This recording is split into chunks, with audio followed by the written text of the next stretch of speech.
La ilaha illallah wallahu akbar. Bisa dikecilin gak suaranya? Suara Pak Yasir itu kedengeran sampai ke kamar saya. Suara itu mengganggu video-video yang saya tonton, Pak. Astagfirullah Bu Rokmi, kami sedang melaksanakan tahlilan Bu. Lebih baik suaranya terdengar keras gini supaya yang di rumah bisa ikutan Bu. Saya nggak suka, Pak. Suara Bapak mengganggu fokus saya. Bubar. Kalau mau tahlilan ya jangan pakai sound system. Ini rumah saya, jadi saya berhak ingin melakukan atau mengadakan acara yang saya mau. Bu Rokmi nggak bisa kayak gini, Bu. Bu Rohmi ini suka ikut acara pengajian, tapi kalau sikap ibu seperti ini, percuma dong. Ibu rajin ikut pengajian, Bu. Diri ibu tidak mencerminkan seseorang yang dekat dengan Allah. Hari ini aku harus dapat koin lebih banyak dari hari-hari kemarin. Kalau bisa, aku harus dapat sampai 5 juta. Ini bukan konten menarik atau hiburan, tapi ini tentang adu cepat mendapatkan koin emas. Sangat disayangkan sekali, Bu Rokmi yang terkenal selalu aktif dalam kegiatan sosial di komplek ini mendadak jadi ibu-ibu yang suka mulung koin. Emangnya separah itu ya? Perasaan kemarin masih biasa-biasa aja, Bu. Sekarang lebih parah lagi, Pak. Saya udah 2 kali lewat sini dan Bu Rokmi masih ada di sini, Pak. Dengar-dengar Bu Rokmi juga nggak pernah ikutan acara pengajian lagi. Coba Bu RW ajakin ke acara arisan, Bu. Kalian selalu berangkat bareng kan? Siapa tahu Bu Rokmi mau, Bu. Dia selalu bilang jangan main HP lama-lama ke anaknya. Tapi sekarang malah dia yang lupain anak sama suaminya. Selamat siang Bu Rokmi, maaf mengganggu Bu. Saya dengar Ibu rajin bikin kue ya. Apa saya bisa pesan kue untuk arisan Bu? Bu Rokmi juga sekalian ikut arisan Bu. Saya nggak bisa datang ke acara apapun Bu RW, apalagi bikin kue.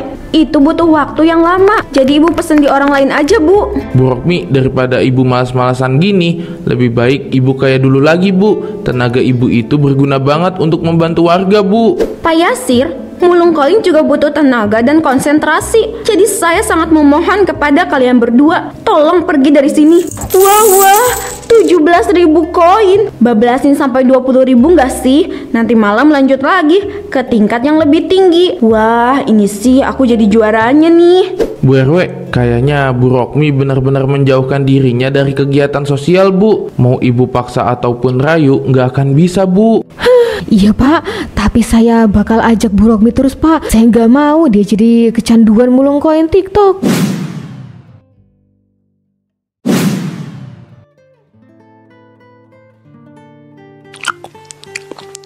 Ayah, kenapa ibu nggak pernah masak makanan enak lagi? Perut aku suka sakit kalau setiap hari harus makan mie terus, Ayah. Ayah selalu beli makanan buat kamu, tapi pas ayah mau ambil makanan itu, makanannya udah nggak ada, Nak. Pasti dimakan ibu. Ayah, kenapa ibu main HP terus? Kamar aku juga selalu berantakan. Nggak ada yang bersihin kamar aku, Ayah. Nak, ayah kerja. Ayah nggak ada waktu buat beresin kamar kamu. Mulai sekarang kamu belajar rapiin kamar kamu ya, Nak. Iya, Ayah. Pak Imron, Bapak sama Miko cuma makan sama ini Pak. Hampir tiap hari loh saya lihatnya Pak. Iya Bu, istri saya nggak pernah masak. Saya bisa aja masak buat Miko, tapi karena terhalang pekerjaan, saya nggak pernah sempat Bu. Hari ini aja saya sengaja ambil cuti Bu. Nggak usah Bu, di rumah juga ada banyak cemilan. Kebetulan saya beli pas di perjalanan pulang tadi. Nggak apa-apa Pak, saya juga punya banyak kue sus. Miko, kalau kamu mau makan enak ke rumah ibu aja ya. Jangan malu-malu. Mari Pak, saya pamit. Saya mau ke minimarket. Sebelum Rokmi kenal TikTok, dia juga sama seperti Bu Amalia. Dia selalu mengedepankan Miko. Tapi setelah kecanduan mulung koin, dia bukan hanya melupakan Miko, tapi melupakan tugasnya sebagai seorang istri.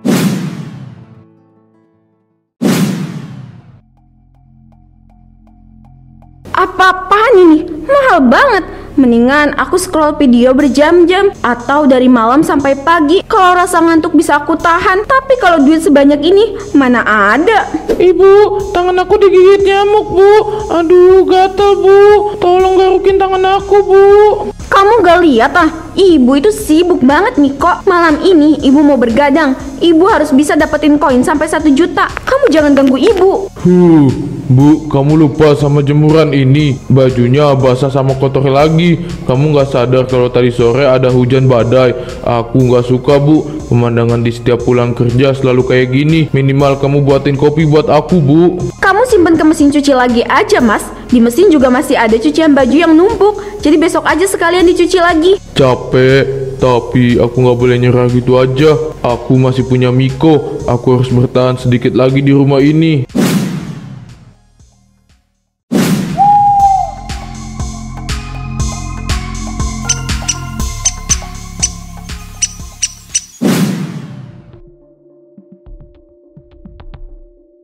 Bu, kamu benar-benar nggak tidur. Kamu nggak takut mata kamu minus karena main HP sampai seharian gitu? Cahaya HP itu berbahaya, Bu. Yes, dapat 30.000. Ini sih paling epic. Kira-kira ada yang bisa ngalahin aku nggak ya? Pastinya nggak ada, karena aku yang paling jago. Pelanin suara kamu. Kamu nggak lihat anak kita lagi tidur? Ih, bisa diem gak sih? Kamu gak lihat aku lagi bahagia, Mas? Udah sana, kamu berangkat kerja aja. Kalau kamu ada di rumah, kamu itu cerewet banget, Mas. Nah, gitu kayak pergi. Aku lanjut scroll lagi ah.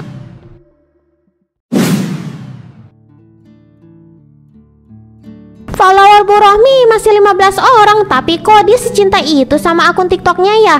Followers mah gak akan ngaruh, Bu. Yang dilakuin Bu Rohmi kan mulung koin yang ada di beranda itu, Bu. Masa sih Bu Fitri nggak tahu? Saya tahu kok, Bu. Cuma kalau saya jadi Bu Rohmi, saya malas buka TikTok kalau followersnya masih sedikit. Mending nunggu banyak dulu, baru mulung koin. Saya kangen berangkat pengajian sama Bu Rohmi. Kadang di perjalanan itu Bu Rohmi selalu membagi resep kue-kue yang selalu dia bikin. Kemarin aja saya ngajak ke acara arisan ditolak mentah-mentah. Bibirnya memang berbicara sih, tapi mata sama tangannya fokus ke HP.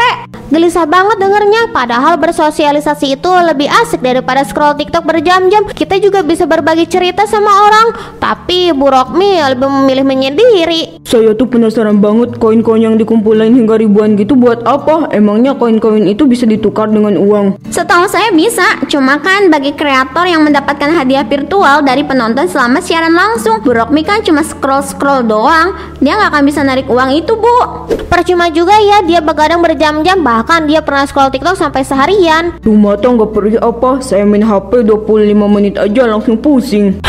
Parah ya, TikTok seberpengaruh itu sama kehidupan kita. Saya nggak mau main sosmed terlalu berlebihan takutnya saya kecanduan juga. Saya juga sama, Bu, saya akan membatasi bermain sosmed.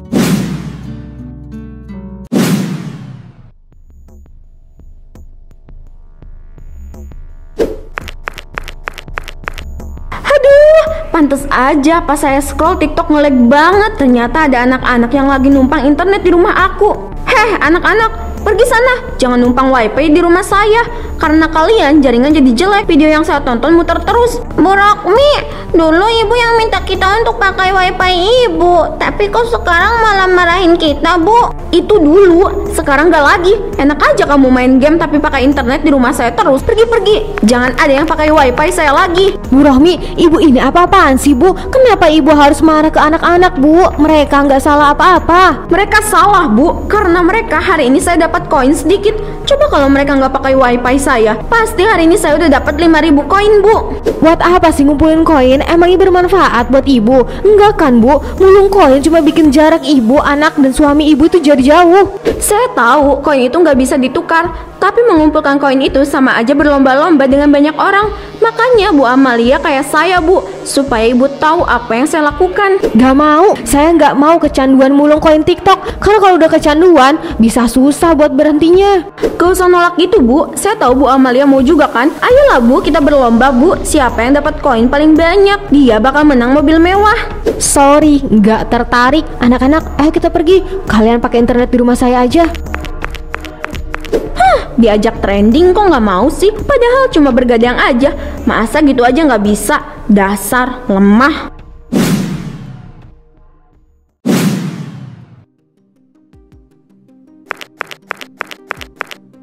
Ini Pak kuenya, kalau ada yang kurang bilang lagi aja ya Pak. Di dalam juga masih banyak kue yang tersisa. Ini juga udah cukup, Bu.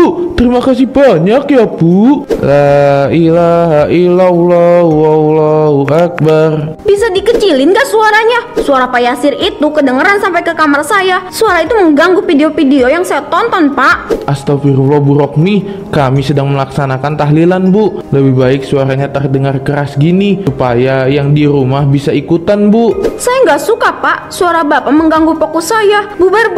Kalau mau tahlilan ya jangan pakai sound system. Ini rumah saya, jadi saya berhak ingin melakukan atau mengadakan acara yang saya mau. Bu Rokmi nggak bisa kayak gini, Bu. Bu Rohmi ini suka ikut acara pengajian, tapi kalau sikap ibu seperti ini, percuma dong. Ibu rajin ikut pengajian, Bu. Diri ibu tidak mencerminkan seseorang yang dekat dengan Allah. Jangan sok suci, Pak. Mau diri saya mencerminkan A atau B, Pak RW gak berhak ya ngomong kayak gitu. Bu Rokmi bener-bener berubah. Dia nggak ikut ke acara pengajian, acara arisan, bahkan untuk berbaur dengan orang luar pun nggak pernah. Kita lanjutkan saja tahlilan malam ini ya. Jangan pedulikan Bu Rokmi, kita masing-masing aja. Acara ini juga membawa keberkahan, jadi bukan acara yang mengganggu seseorang. Pak Yasir benar. Ayo bapak-bapak, kita mulai lagi acara tahlilannya.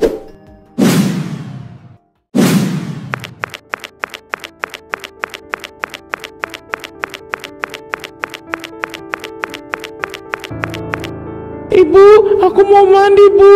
Aku belum mandi dari kemarin Bu. Ayah nggak sempat urus aku Bu. Ayah terlalu sibuk sama pekerjaan dia Bu. Kamu mau mandi di jalanan ini? Nanti aja sih, kalau udah di rumah, ibu juga pasti bakal nyuruh kamu mandi karena badan kamu itu udah bau. Ini juga karena ibu. Selama ini ibu selalu bermain HP sampai lupa sama aku Bu.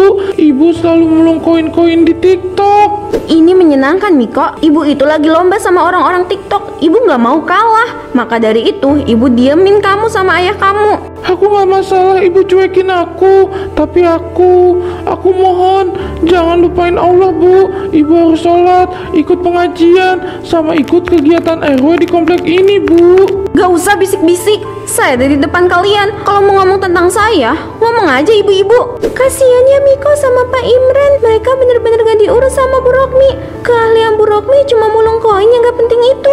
Koin itu penting karena siapa yang cepat maka orang itu paling jago. Tapi jangan ngebiarin urusan rumah terbengkalai juga dong Bu. Tuh baju yang dijemur udah beberapa hari gak diangkat Bu. Suka-suka saya dong. Yang penting koin yang saya kumpulkan itu udah berjuta-juta. Kalian mana bisa kayak saya? Emang gak bisa. Soalnya melakukan kegiatan yang tidak bermanfaat bukan style kita. Ayo ibu-ibu kita pergi. Aku tahu mereka iri karena koin yang mereka kumpulkan gak sebanyak aku.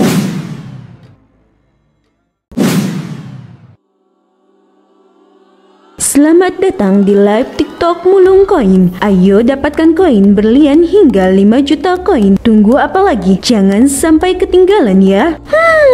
Ini nih yang aku tunggu-tunggu. Aku nggak boleh skip live ini. Aku harus nonton sampai selesai. Pasti aku yang akan mendapatkan koin berlian itu.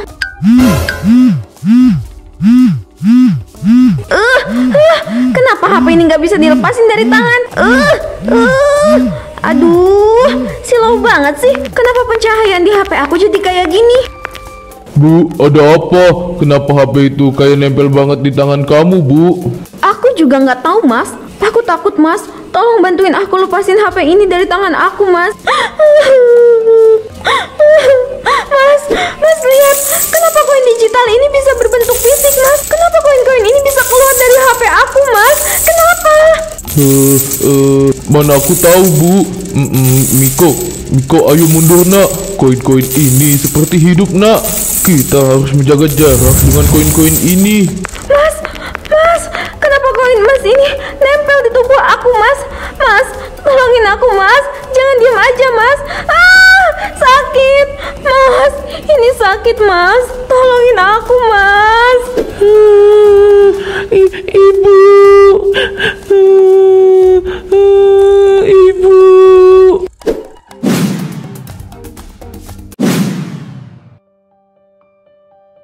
Mas, kamu harus bantuin aku Mas. Koin emas ini harus lepas dari tubuh aku, Mas. Kalau koin emas ini bisa lepas, aku bisa jadi orang kaya, Mas. Dan aku akan membungkam mulut mereka dengan kekayaan yang aku miliki. Apa Bu Rokmi masih menganggap koin-koin itu emas? Padahal yang kita lihat dari sini tubuh Bu Rokmi yang mulai tertutup koin emas itu. Apa Bu Rokmi masih berharap koin-koin itu bisa lepas? Padahal koin-koin itu kayak magnet, kemungkinan gak akan bisa lepas. Kita nggak masuk aja. Saya kasihan ngelihat Miko. Dia kayak ketakutan ngelihat Bu Rokmi. Saya paling nggak bisa ngelihat anak-anak nangis, Pak, Bu. Jangan, Bu. Kita nggak bisa ikut campur. Kita cukup lihat aja dari sini. Pak Imron juga nggak diem aja kok, Bu. Dia berusaha bantu Bu Rokmi. Saya khawatir ke Miko. Saya takut kalau dia besar nanti dia akan trauma karena kejadian ini. Bu Amelia, saya tahu ibu khawatir sama Miko, tapi jangan sampai melewati batas ya Bu. Kita ini cuma tetangga Pak Imron sama Bu Rokmi. Kita lihat dari sini saja ya Bu. Ya udah deh, kalian lihat dari sini aja. Maaf kalau saya terlalu khawatir sama Miko. Dia itu sudah seperti anak saya sendiri. Besok kita kesini lagi. Kita lihat bagaimana keadaan Bu Rokmi. Kita juga ajak warga yang lain supaya mereka juga tahu keadaan Bu Rokmi setelah kejadian ini. Betul, besok kita datang lagi ke sini.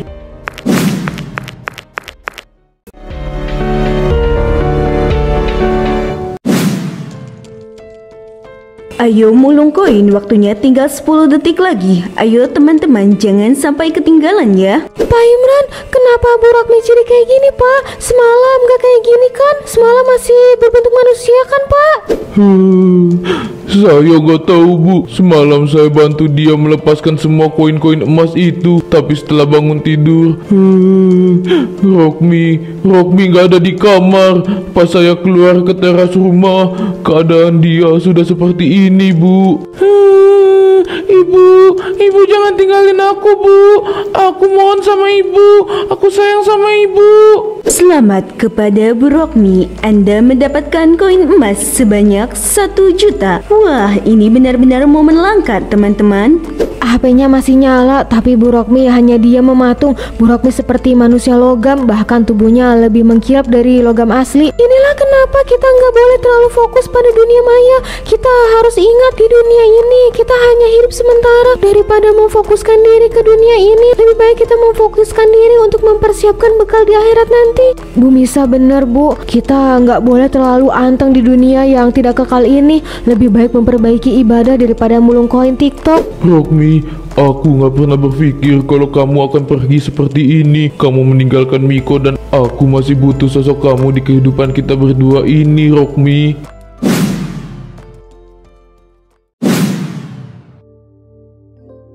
Pak Imron, Bapak yakin bakal ninggalin rumah sama logam Bu Rokmi? Rumah itu masih bagus, bahkan masih sangat layak ditempati. Saya yakin Pak, perjalanan kita berdua memang cukup jauh. Tapi kalau saya terus tinggal di sana, saya takut Miko nangis terus Pak. Apalagi kalau dia lihat ibunya yang sekarang. Saya benar-benar gak kuat Pak.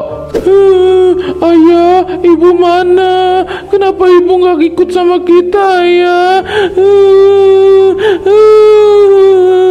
Aku gak mau pergi kalau ibu gak ikut sama kita ya. Miko, kita biarin aja ibu di rumah itu ya. Kalau kita bawa ibu ke kampung halaman, kita gak akan bisa Miko. Miko, jangan nangis ya nak. Bapak sama warga yang lain akan menjaga logam ibu kamu itu. Sekarang kamu ikut ayah kamu ya. Kalau kamu ngerasa kangen, kamu bisa datang ke komplek itu lagi. Iya Pak Yasri, terima kasih banyak ya Pak. Bapak baik banget sama aku. Bapak janji ya Bapak akan menjaga ibu. Iya, sama-sama Miko. Hati-hati di jalan ya. Bapak janji Bapak akan menjaga logam ibu kamu. Jangan pernah merasa khawatir ya. Logam itu pasti akan aman kok Miko. Pak Yasri, saya sama Miko pamit Pak. Jangan ada yang berani memindahkan logam istri saya itu ya Pak. Biarkan dia duduk di teras rumah. Gak akan ada yang berani memindahkan Pak. Bahkan niat menyentuhnya pun tak ada.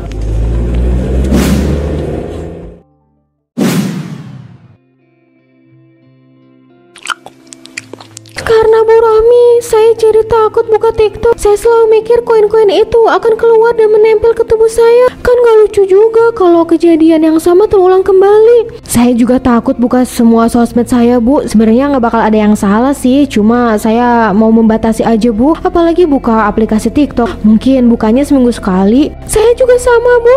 Saya nggak mau fokus saya hanya ke dunia saja. Saya pengen fokus saya itu benar-benar ke ibadah, Bu. Pak Yasri, kenapa diem aja, Pak? Bapak lagi ada masalah? Hati-hati ketempelan, Pak. Katanya kafe ini agak angker, Pak. Rasa sedih dirasakan Pak Imron sama Miko. Terasa banget, Bu. Sampai sekarang saya suka ingat mereka berdua. Kira-kira Pak Imron kerja di mana ya? Biarin aja, Pak. Kita doakan yang terbaik untuk mereka berdua. Dan untuk logam Burokmi, kita biarkan saja duduk di teras rumahnya supaya warga nggak ada yang berani berbuat seperti Burokmi. Bener tuh apa kata Bu Misa, logam itu bisa saja dijadikan pelajaran bagi siapa saja yang mengejar hal semu di dunia maya ini. Jadi Pak Yasri nggak boleh sedih ya, Pak. Burokmi juga sudah mendapatkan hukuman yang setimpal dengan apa yang selama ini dia lakukan.